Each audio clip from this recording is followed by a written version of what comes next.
Welcome back to the channel, guys. I hope you liked last video as much as I did creating it, because man, that was a good time, I gotta say. Anyway, we're gonna be back at it today.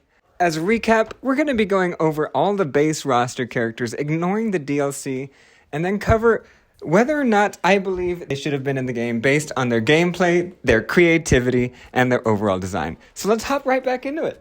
Our last character was Kotal Khan. So that means we're going to go ahead and get started with Kano. Let's jump right into it.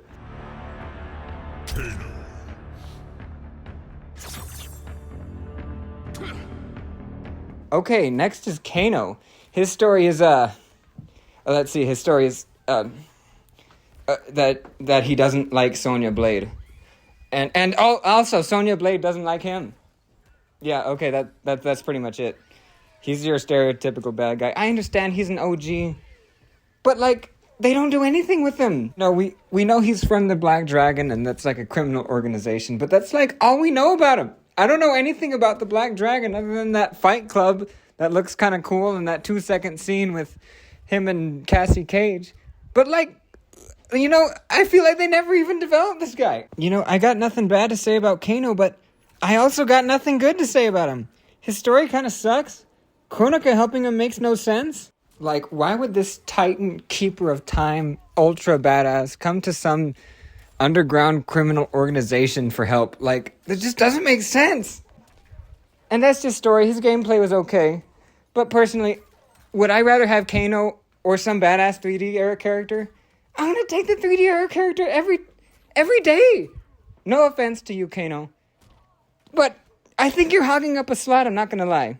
I feel this is necessary to mention, but when I was writing everything and I got to Kano, I was like, do I gotta do Kano?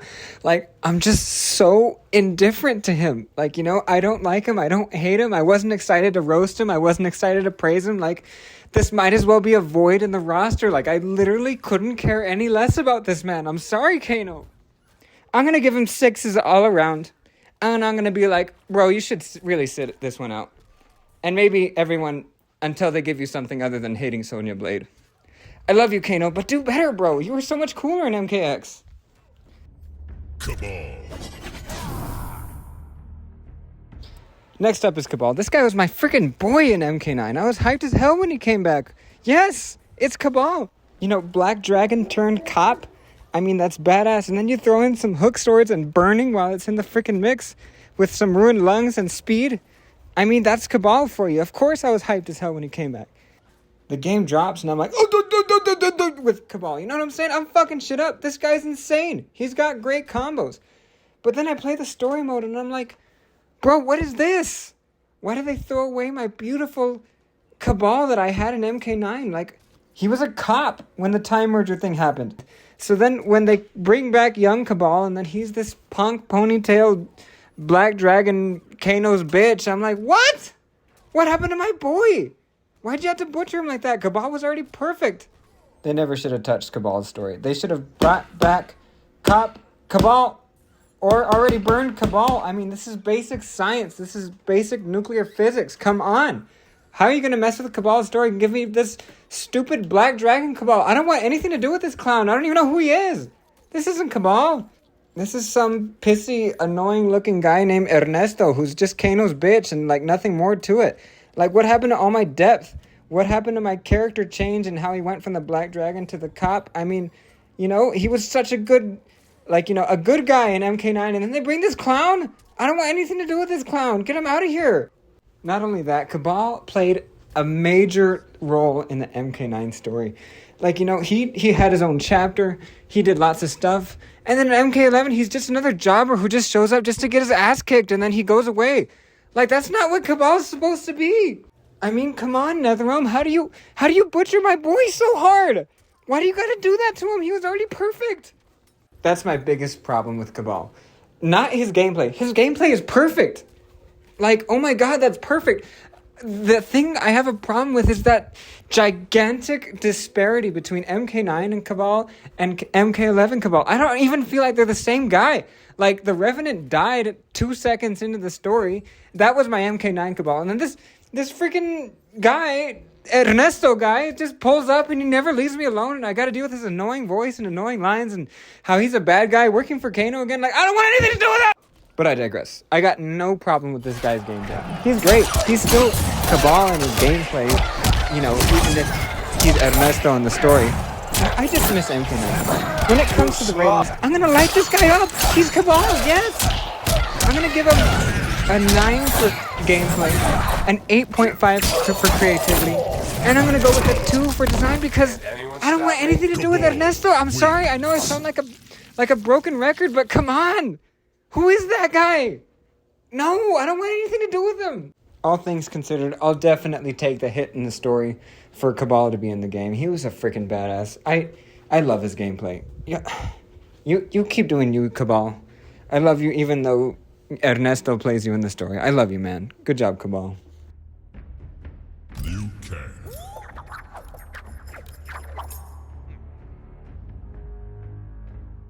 This guy is a freaking certified badass. I mean, are you kidding me? Liu Kang? It's Liu freaking Kang. In all 3 games, the only fights he ever lost was to Raiden. And he's a god! Man made Katana look like an angry toddler. He whooped Shao Kahn and put a hole in the guy's chest.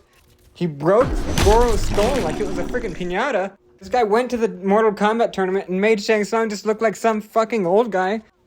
He took on Kung Lao, Jade, and Katana, who all had weapons, and they were all fighting together, and he still kicked their asses? There's no freaking stopping this guy.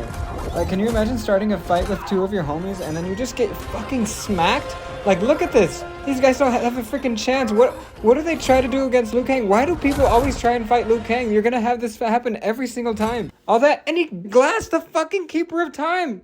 All with his hands. Oh my god. This guy's fucking terrifying. And you wouldn't even know he's terrifying because he's so humble. Liu Kang, we love you. It always ripped my heart out of my chest how in MK9, Raiden accidentally killed him. And then, you know, when he got resurrected as a Revenant, they hated each other. Like, that always broke my heart. I thought the way that NetherRealm handled this and making him come back from the time and then combining him with Raiden was like 10 trillion IQ plays. That was the most brilliant thing I've ever seen in my life. And there's just something so special about just watching Liu Kang just whack the shit out of people. You know what I'm saying? I could 100% fangirl about Liu Kang all freaking day. I mean, like I said before, it's Liu Kang. And his gameplay speaks for itself. I mean, he just sits there and beats the shit out of you. I mean, what's there not to love? I love this guy. It's simple, yet it's God tier. His combos are limited, but that's not his fault. I mean, they just dropped the ball with combo potential in this game. It's not Liu Kang's fault. Louis, we love you. You know, as far as gameplay goes, like I said, he doesn't have too many combo routes, but you know, this guy's top tier. He's got so many options. He's got plenty of different things, and he's just a strong character over and all. I think people generally put Liu Kang pretty high on the tier list, and rightfully so. So, as far as gameplay goes, I think he's pretty fun. I personally didn't play him, but he's definitely fun. I'm going to give him an 8 for gameplay. For creativity, like I said, that you really don't have many combo options, even if he might be top tier. So I'm going to give him a 5 for creativity. And have you seen that Fire God Liu Kang skin? Yes! I'm gonna give him a 10! Have you seen that, man? Liu Kang, we love you. If you weren't in the game, I think we'd be like, where the fuck is Liu Kang? Yes, you're iconic. You're Liu Kang. I want you in every game. God. Katana. Katana, my baby girl, you're probably the most kind-hearted and truly good character in the series. I mean, come on, who doesn't get up bubbly and giddy when you see this face? Like, I just want to give her a hug so bad, you know? She's the kind of person to unironically laugh at a bad joke, you know, defend the teacher nobody likes, and then text her friends, I love you every day. And I'm all for it. You know? I love you, Katana. Where can I get on the wait list to hug you? That being said, I definitely feel like MK9 and MKX Katana would bully MK11 Katana for her lunch money. Like, you know, they were a lot more aggressive, deadly. They felt like they took a lot less shit, you know what I'm saying? And they just felt, in general, more brutal and relentless. And then, you know, you factor in that her old combos always had me asking, like, holy fuck! When on earth is she gonna stop beating the shit out of my basketball-looking sorry ass? My god, I'm dead already! You could stop! Now, this had me thinking. I love these old combos and relentlessness. But does it fit the bubbly and optimistic Katana we all came to love in MK11? Or should it kind of just stay in the past with her assassin kind of, Shao Kahn helper vibe? After a lot of thinking, my answer is that while I absolutely love her old gameplay, her current gameplay is perfect. Her moves are beautiful and the most gracious in the entire game. And she still has some good looking and flashy combos, even if they only do 3 damage and not 69,000 damage. I still think her beating Shao Kahn is a load of BS. That would never have happened in, any game, especially MK9. For gameplay and creativity, 100%. Oh my god, 9.5 for both. I didn't play her that much because Kitana's not my girl. You guys know who my girl really is. But I still love her. Design, she had a great design. But I just feel like, they were missing. They were a little bit too simple, in my opinion. But she's still Kitana. I love it. I put Kitana very high on the list of who should be in the game. Who should be in every game. We love you, Kitana. Yes. Go ahead. Keep doing you. Okay, guys, unfortunately, my computer's about to explode again. So I'm going to have to end it here.